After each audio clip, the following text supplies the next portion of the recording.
पावसाचं कटिंग करून राहिलं. मित्र या आमचं छतच पाटलाय रे इकडे एकमेकाला आणत पण कटिंग करता चांगली. मित्र या चालूच राहता रे येडागेडी आमचा नाही. यार इकडं पाणी आलंय पार आणि हे बसलं दगडावर. आमचा गावठी छत आहे.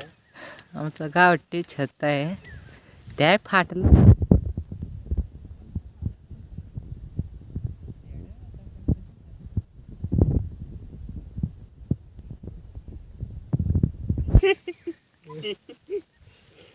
खुर्ची भिकाऱ्यान चोरले रे. जरा इकडून घराने इकडून बसलं गडी. आवडे पाण्याची गडी हा पडे येत बसायचं तर यांच्याला पाण्यातच बसायचं आहे.